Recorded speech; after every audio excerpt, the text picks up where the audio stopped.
ॐ गुरुभ्यो नमः।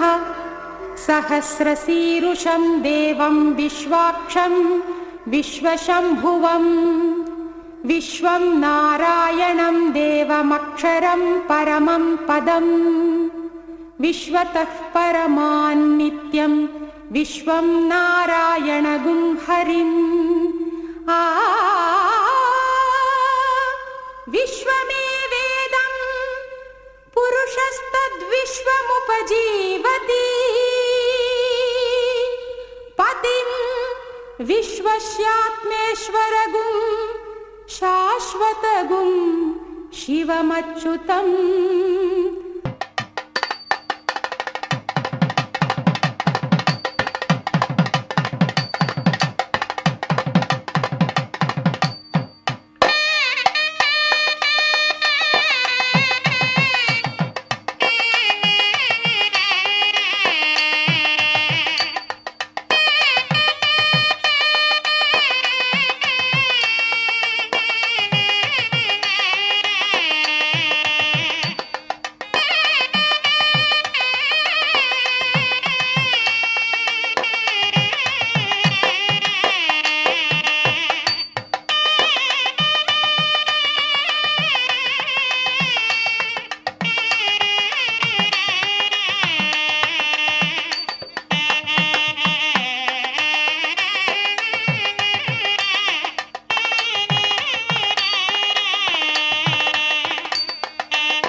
नमो मातृभारती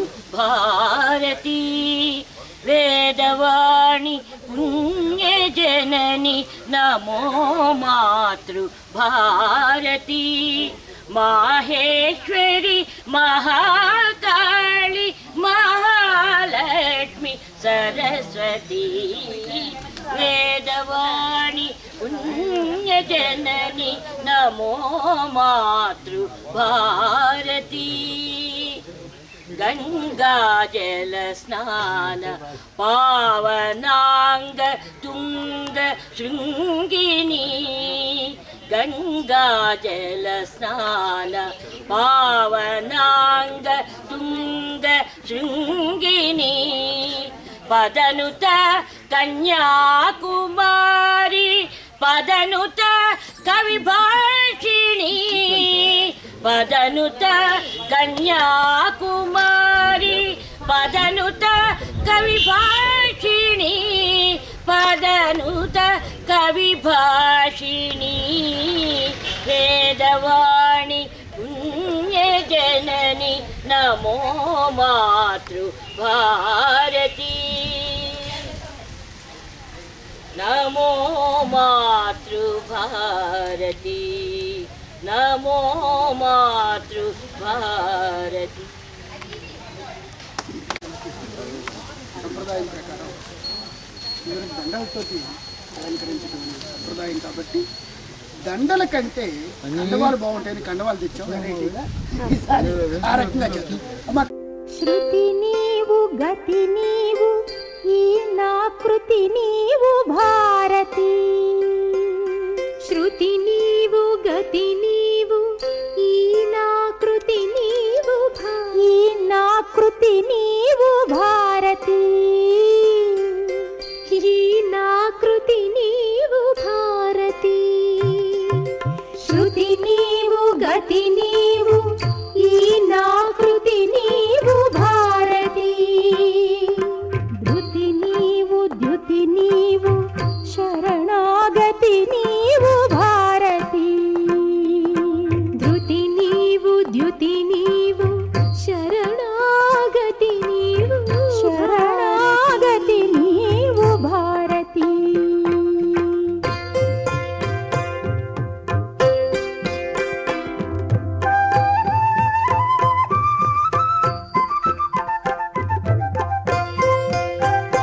గురించి మనం ఎంత చెప్పుకుంటే అది వాళ్ళకేం కాదు, మనకి కాస్త సార్థకత వస్తుంది, వాక్కుకు ప్రయోజనం ఉంటుంది, వ్యక్తికి గౌరవం ఉంటుంది.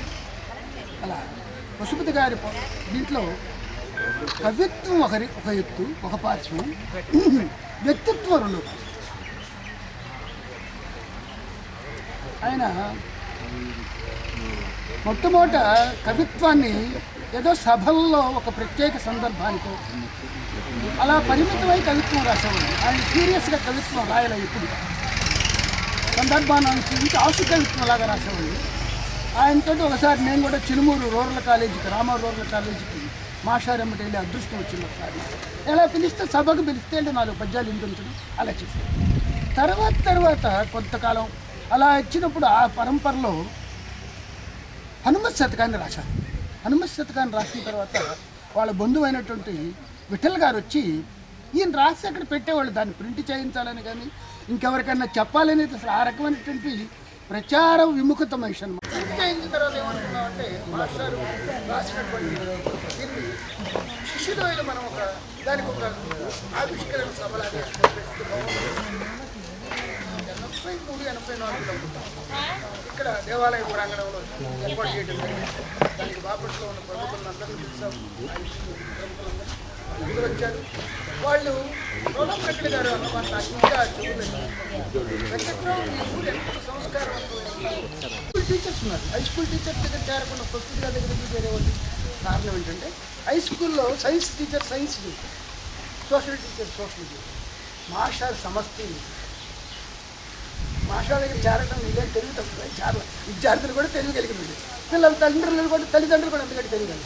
4 టీచర్ల దగ్గరికి వెళ్ళే కంటే మాస్టారు ఇంగ్లీష్ ఎంత బాగా చెప్పేవాడు, లెక్కలు అంత బాగా, సోషల్ చెప్పేవాడు, సైన్స్ చెప్పేవాడు, హిందీ, అన్ని సబ్జెక్టుని త్వరగా చెప్పగలిగినటువంటి విద్యార్థి. అందుకని ఒక హై స్కూల్ టీచర్ దగ్గరికి ఒకరి దగ్గరికి వెళ్తే ఒక్క ప్రయోజనం జరిగింది కాబట్టి మాస్టర్ దగ్గర సర్వ ప్రయోజనాల కోసం రెండోది మాస్టారి విధానం ఏంటంటే మార్కులు అసలు ఇప్పుడు ఆయన కొలబానం తీసుకుంటారు, బాగా రాయేవాడు.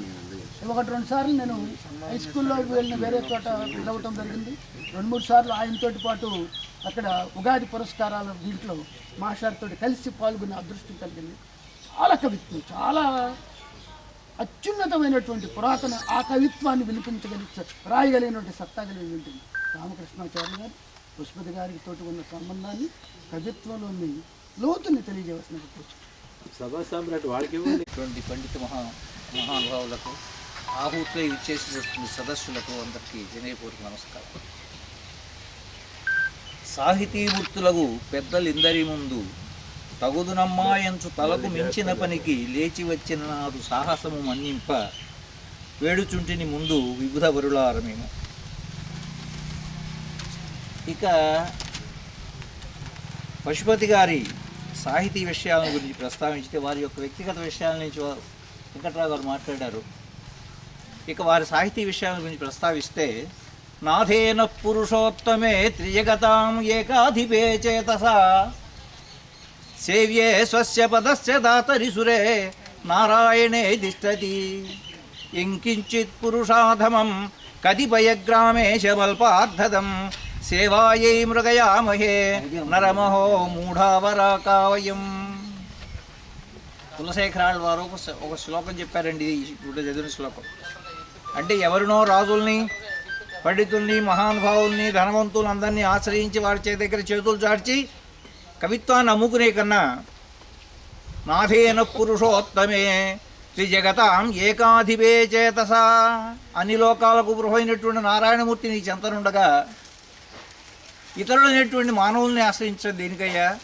అంచేత ఆ పరమాత్ముడైనటువంటి భగవంతుడిని నమ్ముకుని సేవ చేసుకో అని చెప్పాడు కులశేఖరాడు వారు.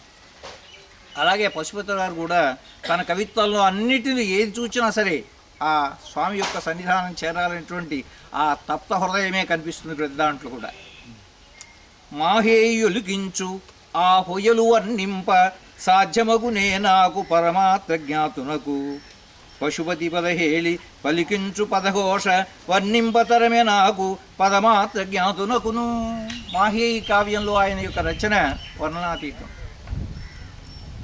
ఆ మాహేయి కావ్యం మీద విమర్శించడం అనేటువంటిది నాపోటి అక్షరమాత్ర ప్రజ్ఞాతుడికి ఏం తెలుస్తుంది చెప్పండి? అక్షరమాత్ర ప్రజ్ఞాతులను మాత్రమే నేను. అంచేత ఆ మాహేయి కావ్యాన్ని గురించి నేను విమర్శించడం, దాని గురించి ప్రస్తావించడం నాకు తగదు. ఎందుకంటే కొంచెం ఓపిక పట్టు కోపంబు చల్లారు అని మాహేయి చెబుతుంది. మాహేయి కావ్యంలో గోవు చెబుతుంది, కొంచెం ఓపిక పట్టు కోపంబు చల్లారు. ఇది గోవు తాను ఇంటికి వెళ్ళి తన బిడ్డకు పాలు ఇచ్చి వస్తానని బ్రతిమాలే సమయంలో పులికి చెప్తుంది, కొంచెం ఓపిక పట్టు కోపంబు చల్లారు అనే మాహేషి ఆమె ఆ చెప్పేటువంటి వాక్యం ఎలా ఉంది అంటే, ఒక చెంప కొట్టెనో చూపు ఇంకొకటి అనే గాంధీవాదానికి దర్శనం. ఒక చెంప కొట్టారనుకోండి మళ్ళీ ఇంకో చెంప చూపించు అనేటువంటి గాంధీవాదానికి అది నిరసనంగా ఉంది.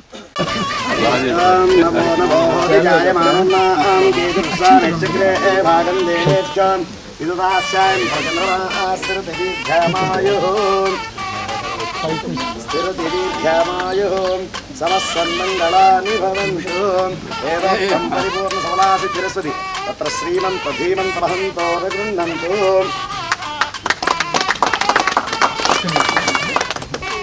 దేవస్సవితా ప్రసరేశ్వరార్బాహుభ్యాం పుష్పహస్తాభ్యాం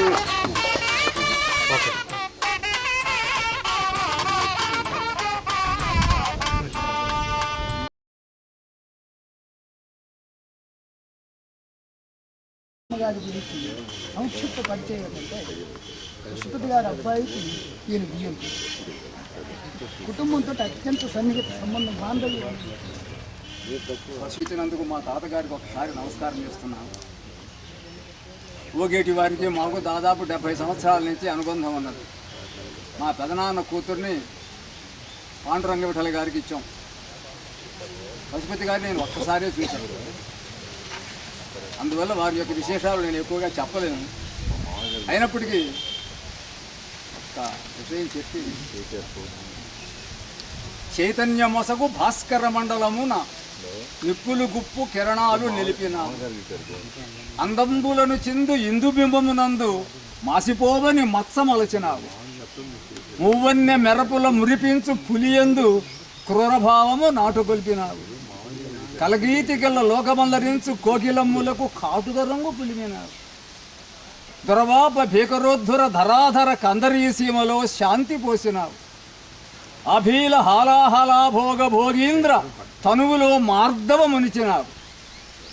క్రూర నక్రగ్రాహ కోటి క్రమాక్రాంత జలధిలో రతనాలు నిలిపినావు. భస్మీభవ జగజ్వలదురుజ్వాలన జ్వాలలో వెలుగు జొప్పరచినావు. శతతర కంటకవ్రాత శతపదీత కేతకీ జాతి తావి చిలికించినావు. హేతువది ఏమో గాని ఊహింపరాదు.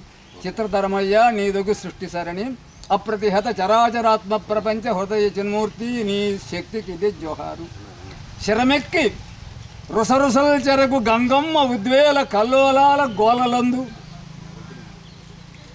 బెడగు తలుకుల గడ్డ పెండారముగ కుళ్ళుకు భోగినాథుని కస్సుబుస్సులందు ప్రతిబింబమీక్షించి అతి కోపమున్న రేగి రంపిల్లు బసవన్న రంకెలందు కోరికలు సమకూర్చుకొనవచ్చు ఎల్ల జయజయల జై జయల గగ్గోలులందు వెండిగిరి నున్నతరి విని విననీయట్టుల ఉండుటలు చెల్లి. ఈ సభా మండపమున వెనక తప్పదు మా పలుకు వినియు ప్రోగుము. మాన్య ధన్యాగ్రగణ్యుల భక్తవరుల స్థలమునందు శూలంబు చేపట్టజాలముకో మేము అది మోయు శక్తి శూన్యంబు గాని. సింగంబుపై స్వారీ చేయలేమా మేము దాని చూచిన భయం బౌను గాని. మహిషుని చంపలేమా మేము మాత్రము జీవహింసగా తలంచితిమి కాని. వరమిచ్చి భక్తుల పాలింపమా మేము అది చాలు. ఆ పుష్పగుచ్చము తీసుకున్నారు కానీ నాకు గంటా కంకణ బొంబహూకృతికి ఆరాటపడలే. అటువంటి మహత్తరమైనటువంటి ఆయనకు మీ శిష్యవర్గాలు అభిమానులు శ్రేయస్కాములు అందరూ కూడా ఆ యొక్క దీన్ని చేశారంటే చిరకాలమైనటువంటి తపఫలానికి ఆదర్శంగా ఉంటుందని నేను భావిస్తున్నాను. అపర్ణ పశుపతి ఆయన ఒక పద్యం చెప్పాడు. పడితేవో ఏమో నీవు అపర్ణ వదుసు పశుపతినేమో నేను బాబుకొన్నదేమన్నదే పశుపతినయ్యి ఏంటి ఈతకు సరిపోయే వీటి మీద నాకు ఆ మధ్య నేను ఇప్పుడు మా ఇంట్లో అంటుంటాను. అటువంటి భావంతో ఆయన రాజాడంటే నిజంగా హృదయం ఎంత నిర్మలమైందో ఎంత సాఫీగా నడిచిందో ఎన్ని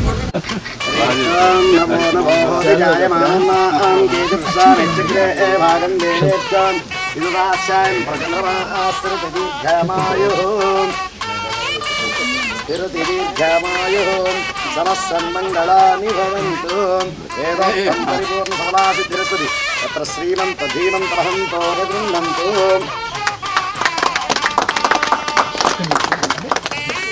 దేవస్సవిదా ప్రసవేశ్వినోర్బాహుభ్యాం పుష్పహస్తాభ్యాం.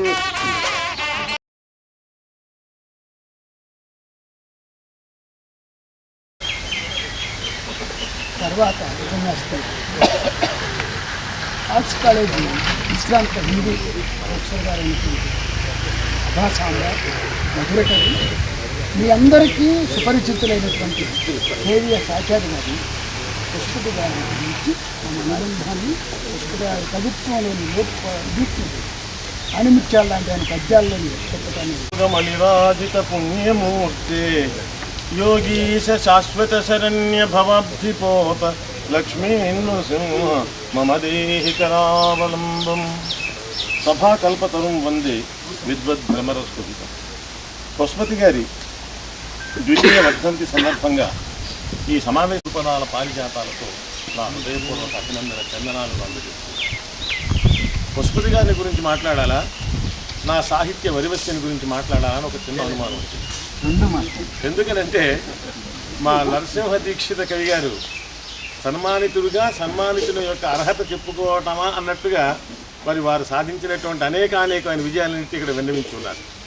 మరి అవి చెప్పకపోతే ఆచార్య గారి సన్మానం ఎందుకు చేశారు అంటారేమో అని ఒక పక్కన అనుమానం ఉన్నా అంతటి గొప్పగా నాకు లేదు కాబట్టి ముందుగానే ఒక నమస్కారం నన్ను గురించి నేనేం మాట్లాడటం లేదు.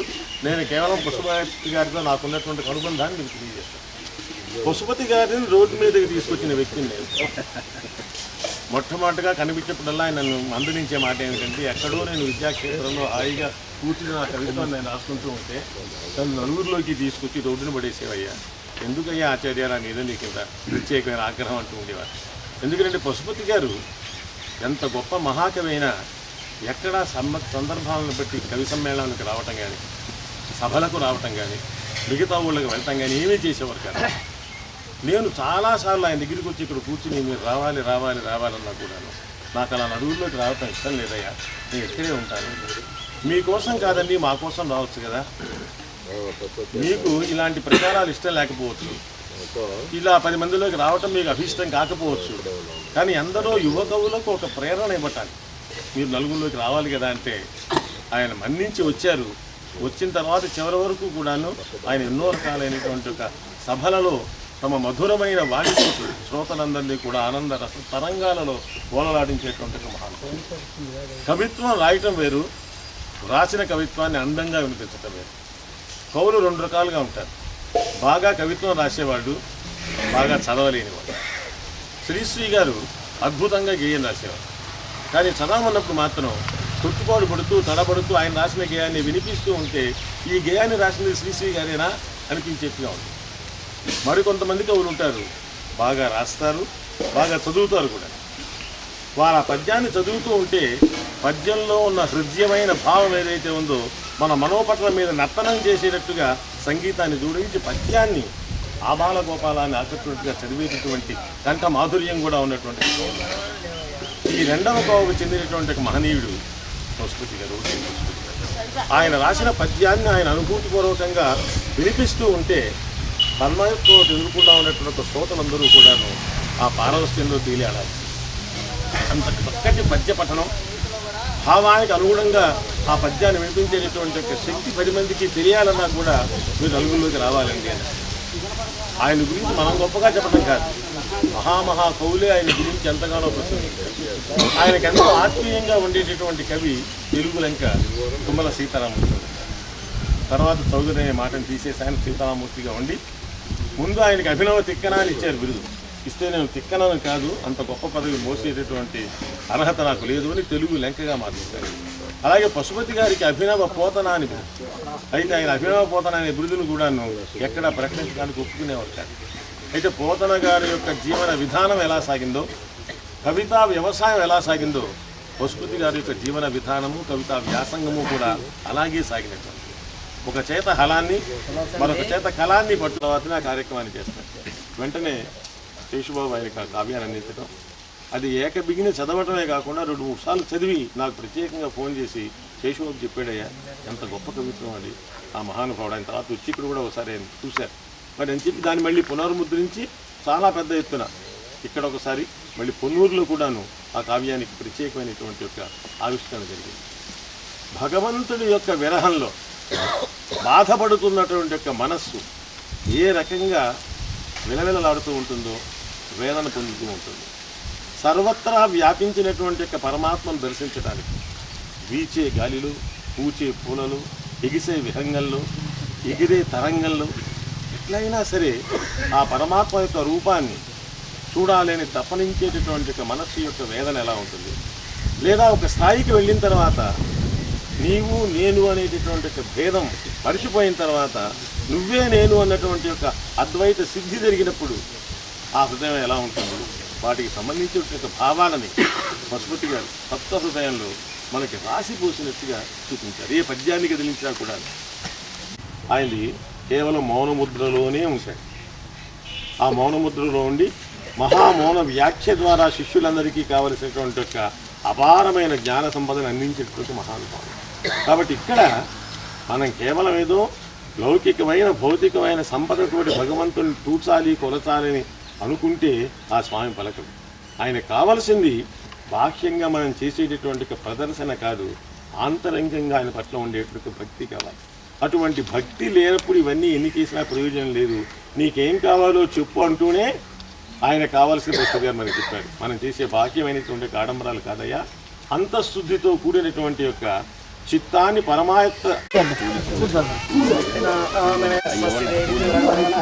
స్వస్తి పూషా అసురో దధాతు తస్వస్తి జావా పృథివీ స్వస్తయేవాయుముపప్రవామహే సోమం స్వస్తి భువనస్య స్పతిః బృహస్పతిం సర్వగణం స్వస్తయే స్వస్తి ఆదిత్యాసో భవంతు నః స్వస్తి మిత్రావరుణా స్వస్తి మధ్యే దేవతే స్వస్తి న ఇంద్రశ్చాగ్నిశ్చ స్వస్తి న అదితే కృతి స్వస్తి బంధా మందిరేమ సూర్యా చంద్రమసా వివాన్ పునర్నృతాఘ్రతా జానతా సంగమే మహి స్వస్యాంతాక్షమనిష్టనే మహద్భూతం వాయసం దేవతానాం అసురగ్రమింద్రసకం సమత్సుభ్రజ్యశోనా వివాదేమ అంభోరుజమాంగేన సంగయం చ స్వస్యాత్రేయం మనసాజిదాక్ష్యం రైతవాణిశరణం ప్రపజ్యే స్వస్తి సంధాదే శోభయన్న అస్తు శుభం శుభం అభివస్త్రా సువసనాంగిరిషావిధేనో సుదుగా పూయమానా అభిచంద్రాహుత్వేన హిరణ్యాక్ష రథినో దేవసోమః.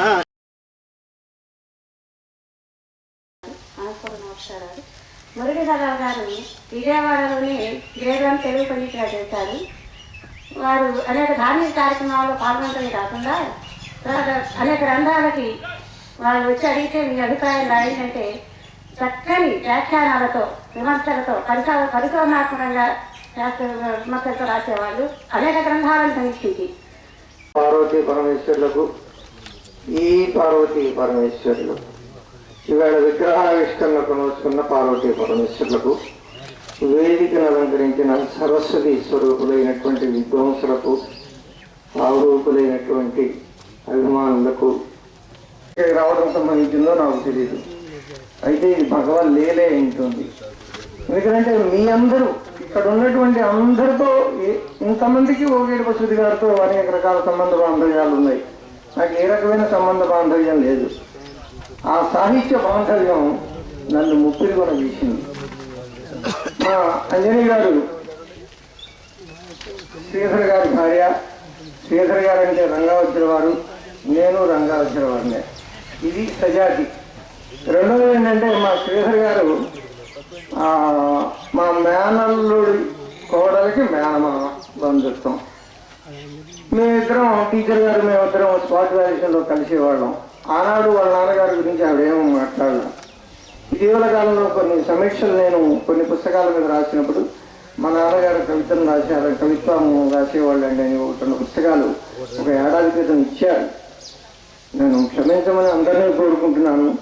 ఆ పుస్తకాలు ఆ నిరాడంబరిని ఎట్లా ఉంటామంటే అందరం అంటే నాకు ఏ అర్హత లేదు మీ ముందు మాట్లాడేందుకు, కానీ పశుపతి గారు ఏదో అర్హత కల్పించారు, అందుకోసం మాట్లాడుతున్నాను. చూశాను, ఏదో పాపం టీచర్ గారు ఏదో ఇచ్చారు, చూశాను, ఒకసారి చదివి అట్లా పక్కన పెట్టారు. నిజంగానే చదివాను, ఏదో ఒక అనుభూతి కలిగింది, అలా ఉంచేసాను అంతే. ఒక 6 నెలల క్రితం మా నాన్నగారి వర్ధంతి జరిగింది, ఒక సంచిక వేశామని అని చూపించారు. అది చదివిన తర్వాత వ్యక్తిగా ఎంతో నాకేం సంబంధం తెలియదు. ఆ సాహిత్యం ద్వారా వ్యక్తిని అంచనా వేసుకున్నాను నేను. తర్వాత టీచర్ గారు చెప్పినటువంటి మాటలు చూసిన తర్వాత మాహే మీద ఏమైనా రాస్తారా మేషారంటే చూసిన తర్వాత నేను యథార్థమే మాట్లాడాలి. యథార్థం మాట్లాడకపోతే పశుపతి గారి హృదయానికి గాయపరిచినట్టే. ఎందుకంటే ఆయన సత్యవాది, సత్యానికి నిలబడ్డాడు, సత్యానికి ప్రాణం తీసుకుంటాడు. అలాంటి వారి గురించి మాట్లాడినప్పుడు సత్యవాక్యం మాట్లాడాలి, లేకపోతే ఆ పశుపతి గారి శాపం మనకి తగ్గుతుంది. అది ఆయన పట్ల ఆయన సాహిత్యం పట్ల, ఆయన యొక్క నిబద్ధత పట్ల నేను గ్రహించినటువంటి సత్యం అది. ఆ తర్వాత ఆ పుస్తకం 3 నెలలు పట్టిందండి దాని మీద నేను వ్యాసం రాయడానికి. చూడటానికి మాది మరి సుమారు 120 పేజీలు ఎంతో ఉంది. అంతా మాత్రా ఛందస్సులో ఉంది. చదువుకుంటే బ్రహ్మాండంగా అందరికీ అర్థమవుతుంది. 3 నెలలు పట్టింది. ఏం రాయాలి, ఎన్నాళ్ళైనా ఏం రాయాలి చదువుకున్నప్పుడు అనుభూతి తప్ప ఏం రాయాలి. అయితే పెద్దలందరూ వేదవల్లి రామబ్రహ్మం గారు ఇంకా చాలామంది పెద్దలు దాని మీద ప్రీఫేసులు రాశారు. ఆ ప్రీఫేసులు కూడా చదివాను. ఊటుకూరు లక్ష్మీకాంతమ్మ గారు వాళ్ళు వీళ్ళు అందరూ రాసిన చదివా. అందరికీ నమస్కారం చేసుకున్నా. బాబు మీ అందరూ రాశారు, ఇంకా నేను రాసేది ఏముంది, అయ్యా స్వామి పశుపతి నా కోసం ఏం మిగిల్చావు అని నేను అనుకున్నా మనస్సులో. మరి నేనేం రాయాలి, పశుపతి గారి హృదయం ఇంకా ఏమైనా ఉంటే ఆవిష్కరించగలనా అని నాకు ఒక ఆలోచన కలిగింది. అందుచేత ముందు ఆ మాహేయ గురించి మాట్లాడి ఆ తర్వాత ఇంకో విషయం మాట్లాడతాను. నాకు కొంచెం సమయం ఇవ్వవలసిందిగా అధ్యక్షుల వారిని కూడా కోరుకుంటున్నాను. ఓకే అండి, థ్యాంక్స్ అండి. ఓకే అండి. ఆ మాహేయ గురించి చదివితే ఉచ్చైశ్వరం వచ్చింది, ఐరావతం, కామధేను, కల్పవృక్షం ఇవన్నీ వచ్చినాయి. అట్లాగే దీంట్లోంచి అన్నీ ఉద్భుతం అవుతాయి. అంటే క్షీరసాగరంలోంచి ఏవేవైతే పుట్టినాయో అట్లాంటివి ఇందులో పుట్టినాయి. అయితే ఇందులో నాకు కనిపించింది అమృతం మాత్రమే కనిపించింది. ఆ పాల సముద్రంలో ఏం కనిపించినా నాకు ఇందులో కనిపించింది అమృతమే. అందుచేత ఆ అమృతాన్ని ప్రసాదించింది ఈ మాహేయి. అందుచేత క్షీరసాగరం మాహేయి. రెండవది ఏంటంటే ఇక్కడ దేవదానం అంటే మంచి చెడు. ఒకటి మంచి ఆవు, చెడు ఏమిటి అంటే పెద్ద పులి. మంచి చెడుల ఘర్షణ, దాంట్లోంచి ఈ అమృతం పుట్టింది. ఈ కథ అందరికీ తెలిసిన కథే. గోవ్యాఘ్ర సంవాదం అందరికీ సంబంధించిన కథే. ఈ పుస్తకం మీద 3 నోట్బుక్లు రాయటం ఏంటి, 3 నెలలు అవసరం పట్టడం ఏంటి? ఎందుకు అంటే మరి అందరూ భోజనాలయంలో అనంతుడు చెప్పి పూజింపబడేది అనే అర్థం కలిగిన మాట ఆవుకున్న పర్యాపదాలు ఇది ఒక్కటే. అందరం తెలిసినా తెలియకుండా పూజ చేస్తాం, కానీ పూజింపబడేది అనే అర్థంలో ఉన్న మాటనే వాడాడు. అంటే ఏంటి? ఎందుకు పూజింపబడుతుంది అంటే ఇక్కడ పూజింపబడే సంస్కృతి ఒకటి ఉంది దీంట్లో అని. ఇంత పూజింపబడే ఆవు ఒట్టి ఆవు కాదు. ఈ ఆవు మన భారతీయతకి చిహ్నం, భారతీయ సంస్కృతికి చిహ్నం, భారతీయ తత్వానికి చిహ్నం, మన ఆర్ష సంస్కృతికి చిహ్నం. ఇది పూజింపబడాలి. భారతీయ తత్వం అద్వైత సిద్ధాంతమే. అందరూ తలదాల్చిన సిద్ధాంతం అద్వైత సిద్ధాంతం. ఈ అద్వైత సిద్ధాంతాన్ని తలబెట్టుకోవటమే. ఈ అద్వైత సిద్ధాంతాన్ని అందరూ తలదాల్చారు, అందరూ శిరసావహించారు, అందరూ ఆమోదించారు, అందరూ నమస్కరించారు. ఇది మాది. ఈ తత్వం ఈ గ్రంథం ద్వారా నేను చెప్పాను. దాంట్లో 2 రకాలు. ఇంకోటి ఏంటంటే ఆవుని మన భారతీయులకి చిహ్నంగా చూపించారు. పెద్ద పురుషులు ఏం చేశారంటే పాశ్చాత్యులకు చిహ్నంగా చూపించారు. ఈయన గాంధీవాది, గాంధీ అనువాది. అంటే గాంధీ గారు అహింసా సత్యాగ్రహానికి కట్టుబడ్డారు. ఆవు అహింసావాది, పెద్ద పులి హింసావాది. పాశ్చాత్యులు మన రక్తం తాగుతున్నారు. అక్కడ వ్యాఘ్రం అంటే పాశ్చాత్యులు, గోవు అంటే భారతీయులు. ఆధునిక భారతం ఇందులో ప్రతిబింబం మధ్యలో. ఇంతే కాకుండా దీంట్లో ఇంకా చాలా గొప్ప గొప్ప అర్థాలు ఉన్నాయి. చదువుకుంటూ పోతుంటే దీంట్లో 5 భాగాలు పెట్టారు. మథనం, నిష్క్రమణం, దర్శనం, ప్రస్థానం, అనుసంధానం. మనం కూడా లెక్కల్లో చాప్టర్లు పెడతారు కదా, సైన్స్లో చాప్టర్లు పెడతారు. అట్లాగే దీంట్లో కూడా ప్రథమకాండ, ద్వితీయకాండ, తృతీయకాండను, రామాయణంలో లాగా బాలకాండ, అయోధ్యాకాండ, అట్లాగే పర్వాల్లో దగ్గరకు భారతం దగ్గరకు వచ్చేటప్పటికి ఆదిపర్వం, సభాపర్వం ఇట్లా ఉంటాయి.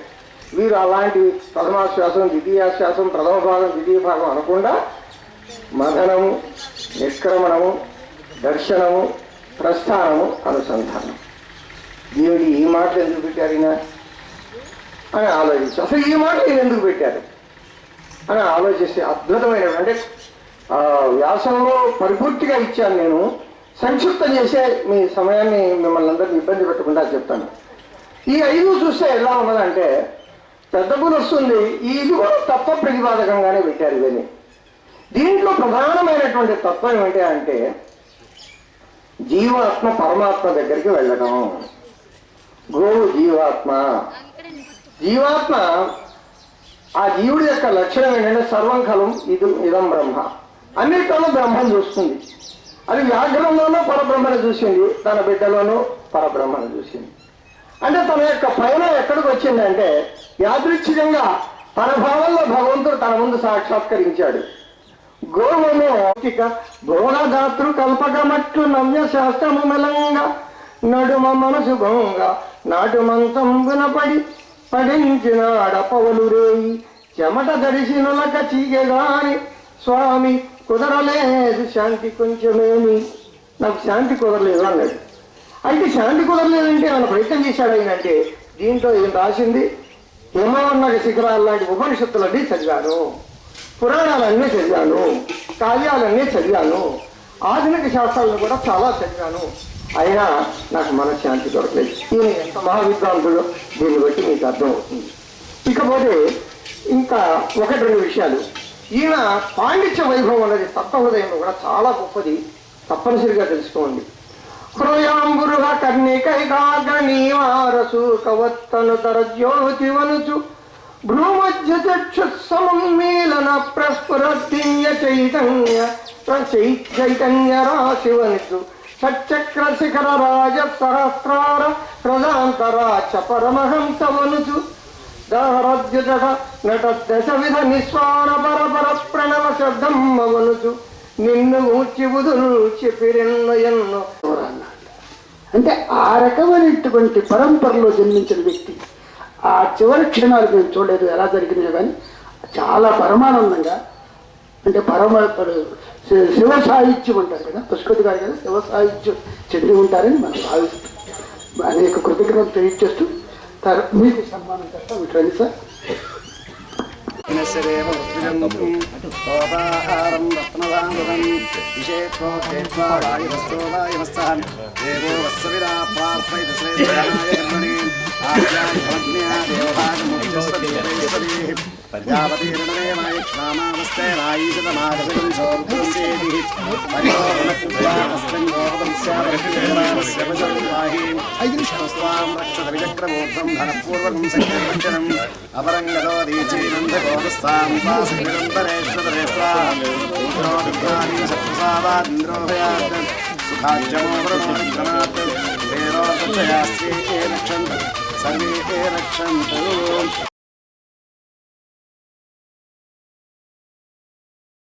దాదాపుగా స్టేట్ లో కవులందరితో ఏదో చిరు పరిచయం ఉంది. ఆ విధంగా చూస్తే పశుపతి గారు అసలు ఈయన ఎంత మహానుభావుడైతే ఈ కుగ్రామంలో ఇలాగా ఎంతో నిరాడంబరగా ఉన్నారు అని ఆశ్చర్యపోయి నన్ను తీసుకొచ్చినంటే తర్వాత అడిగితే ఆయన సంగతంతో చెప్పారు. అది తెలుసుకుని రెండోసారి మళ్ళీ వచ్చి ఆయన దగ్గర కూర్చుని చాలాసేపు ఎంతో మాకు జ్ఞానాన్ని ప్రసాదించిన మహానుభావుడు ఆయన. అలాంటి వారిని ఒకసారి కూడా బాపట్ల తీసుకెళ్ళడం జరిగింది. అలా 3 సార్లు ఆయనతో సాన్నిహిత్యం వల్ల ఆయన విలువ ఏంటో మన ఆచార్య గారి లాంటి ద్వారా మాకు ఎంతో తెలిసిన విషయం. మరి ఆయన నా కారులో ఆయన్ని బాపట్ల తీసుకెళ్లి మళ్ళీ దింపటం నా అదృష్టంగా భావించి ఆ రోజు చిన్న కారే వాళ్ళ మూడు మారి పెద్ద కారుగా మారితే ఆయన కూర్చున్న పుణ్యమేనని నేను ఈ సందర్భంగా మనం చేస్తున్నాను. ఎందుకంటే ఈ సాహిత్యాన్ని గురించి ఎక్కువ మాట్లాడాను, క్షమించండి.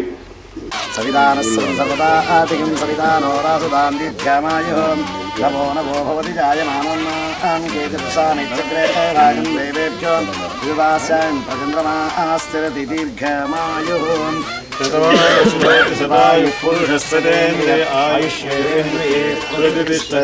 సమస్త సన్మంగళాన్ని భవనవంతు.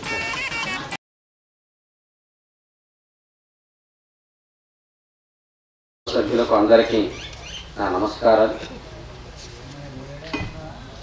పశుపతి గారిని నేను మొట్టమొదటిసారిగా కేవి సత్యనారాయణ గారి సభలో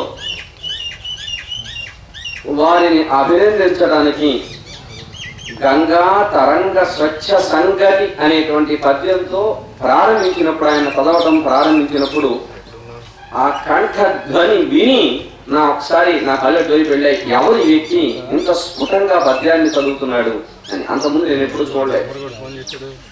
ఇప్పుడు నేను తెనాల్లో ఉద్యోగం చేస్తున్నా, మాస్టర్ దగ్గర చదువుకున్నాను కాబట్టి ఆ సభ కోసం బాపట్ల వెళ్ళా.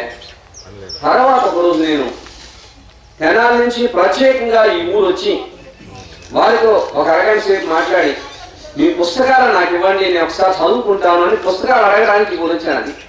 అంత బాగా పద్యాన్ని వ్రాసి చదవగలిగినటువంటి వ్యక్తి యొక్క సాహిత్యాన్ని నేను చదివి ఆనందాన్ని పొందాలి అనే భావనతో నేను ప్రత్యేకంగా ఈ ఊరు వచ్చాను వాళ్ళ దగ్గరికి. రెండవసారి మాహేయి కావ్య ఆవిష్కరణ సభలో బేతవోలు రామబ్రహ్మం గారు అందులో ఉన్న లోతైన భావాన్ని ఆవిష్కరించినప్పుడు దాన్ని అందుకునే శక్తి ఆరాధన నాకున్నది. ఎందుకంటే భోజరాజీయ కావ్యంలో ఉండేటువంటి ఈ ఘట్టాన్ని అప్పుడు 10 నుంచి పాఠం చెబుతున్నవాడు నేను, స్పెషల్ తెలుగు వాళ్ళకి. అందువల్ల ఆ భావాన్ని అందుకుని ఈ రకంగా నేను ఆలోచించలేకపోయినానే ఈ ఘట్టాన్ని. పశుపతి గారు గొప్ప ఆలోచన చేశారు. హింస భౌతిక వ్యాఖ్రి పంజా ఎత్తెన్ అనే పదాన్ని వాడాడు. ఎంత బాగా చేశారో అని అనుకున్నాను. ఆ పశుపతి గారితో నేను ఈ ప్రాంతానికి ఉద్యోగం రీత్యా 5 ఏళ్ల నుంచి పిట్లమని పాలన వచ్చిన తర్వాత ఈ బజార్నే నేను ఎక్కువగా అప్పాపురం అనే స్వస్థలానికి వెళుతూనో వస్తూనో ఒకసారి తప్పనిసరిగా ఆగేవాడిని. ఇక్కడ వారితో మాట్లాడేవాడిని. వారితో మాట్లాడుతున్నప్పుడు నేను వేసిన 4-5 ప్రశ్నలకు వారు చెప్పిన సమాధానాలే నేను ఇప్పుడు చెప్పబోతున్న మాటలు. మీరు ఈ పద్యాన్ని ఏ పద్యమైనా సరే స్ఫుటంగా ఎలా చదవగలుగుతున్నారు? ఒక ప్రశ్న వేశాను. ఓ పద్యం చదవటం ఈ ఉడుపు ఎక్కడ మీరు నేర్చుకున్నారు అని అడిగితే, బందరు కళలో ఉన్నప్పుడు పువ్వాడ శేషగిరిరావు గారి దగ్గర నుంచి నేను దీన్ని అభ్యాసం చేశాను అని చెప్పారు. పువ్వాడ శేషగిరిరావు గారు ఆ రకంగా వీరికి గురువు అనమాట. అక్కడ ఆయన బందర్లో ఉన్నారు. వారి దగ్గర నేను అభ్యాసం చేశాను అన్నారు. వీరి యొక్క ఆలోచన విధానం ఒకసారి చూసినట్లయితే వీరు భిన్నమైనటువంటి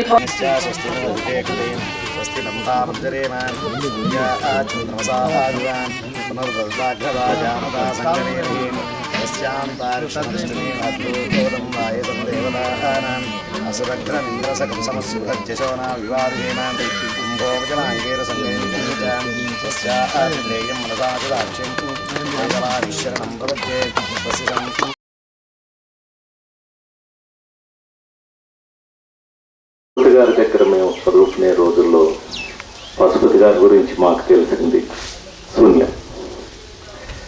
మాకు తెలియకుండానే ఎలాంటి మహానుభావుడి దగ్గర మేము శిష్యరికం చేశామనేది మళ్ళా ఈ పెద్దలు చెప్తుంటే భగవంతుడు మాకు ఎలాంటి అవకాశాన్ని, ఎంత పెద్ద అవకాశాన్ని ఇచ్చాడా అనేది చాలా ఆశ్చర్యంగా ఉంటుంది.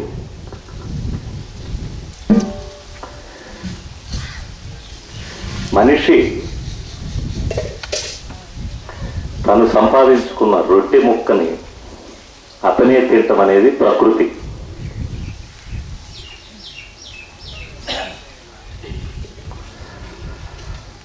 పక్కవాడి రొట్టె ముక్కను మనం కాజేయాలనుకోవటం వికృతి.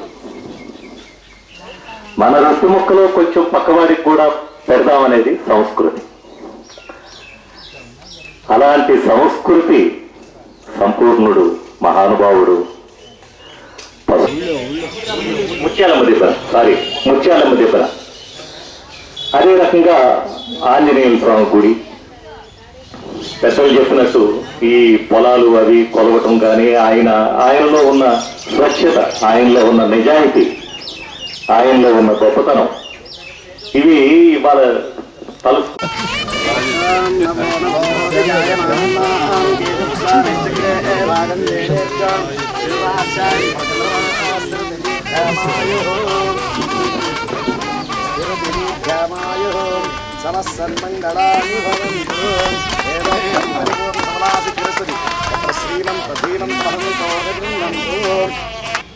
మధుర కవి సభ సామ్రాట్ శ్రీ ఆచార్య చింతలపాటి దీక్షిత సుకవులు విష్ణు రూపులు రామకృష్ణమాచార్యులు మురళీధరాఖ్యులు మరియు శేషుబాబు మున్నగు కవి ప్రముఖులే కాకిట విగ్రహముల నిల్పి నిగ్రహముగా నారాయణ త్వయమారామందుండ వెంకటరావు అగ్రపీఠముందే ఇందరు సభికులకు కనువిందు కూర్చిరి అడగినది తడవుగా తాము నరుగు తెంచి ఇంకనెందరో పెద్దలకు ఇడుచునుంటినందరికి శతాధిక వందనములు.